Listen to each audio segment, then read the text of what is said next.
چاہیے. اور جو خانقاہ قائم ہو رہی ہے، یہ خانقاہ بھی ایک عجیب چیز ہے. حضرت دارالعلوم دیوبند جب قائم ہوا تو دارالعلوم دیوبند کی جو تاریخ نکالی گئی، وہ جو حروف ابجد کے حساب سے تاریخ نکالی جاتی ہے، تو اس کی تاریخ یہ ہے کہ در مدرسہ خانقاہ دیدین.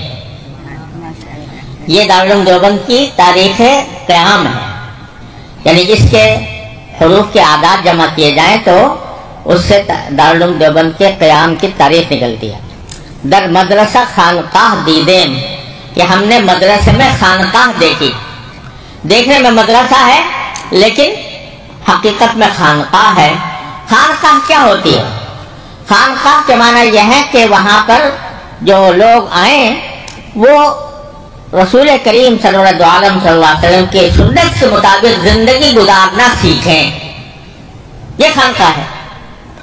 اس کے لیے خانقاہ کے معنی یہ ہے کہ وہ ایسی جگہ ہے جہاں پر لوگ یہ سیکھنے کے لیے آئیں. دین پاک کا علم حاصل کرنا اپنی جگہ ہے، اور دین کا سیکھنا یعنی اس کی تربیت حاصل کرنا کہ اپنی زندگیوں میں اس دین کو کس طرح سمویا جائے، یہ کام خانقاہوں میں ہوتا ہے.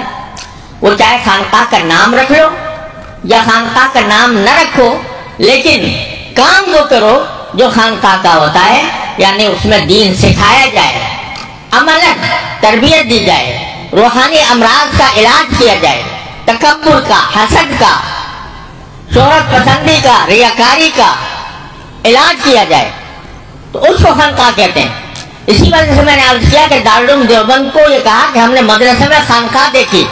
وہاں الگ سے کوئی خانقاہ نہیں تھی مدرسے کے اندر، لیکن مدرسے کا حال یہ تھا کہ میرے دادا حضرت مولانا محمد یقین صاحب رحمۃ اللہ علیہ جو دارالعلوم دیوبند کے ان کی تاریخ پیدائش اور دارالعلوم دیوبند کا قیام ایک ہی سال میں ہوا ہے، اور حضرت تھانوی رحمۃ اللہ علیہ کے وہ ہم سبق تھے اور ساری زندگی دارالعلوم دیوبند میں پڑھایا.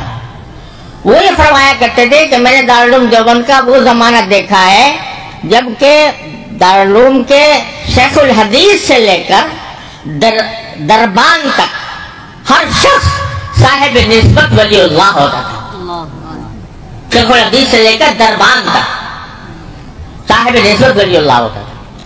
تو الحمدللہ خیر المدارس تو پہلے ہی سے خانقاہ ہے، لیکن ایک تنظیم کے طور پر اور ایک تقسیم کار کے طریقے پر الحمدللہ یہ خانقاہ بھی قائم ہو رہی ہے.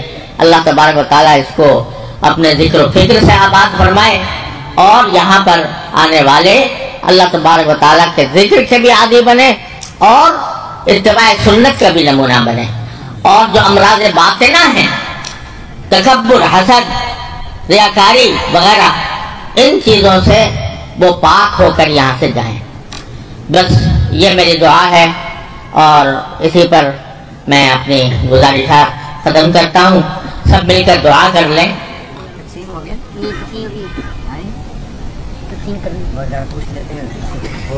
تعاون تقسیم ہو گیا لوگوں میں، تو آپ کہا تھا نا کہ رسم بنا لیں.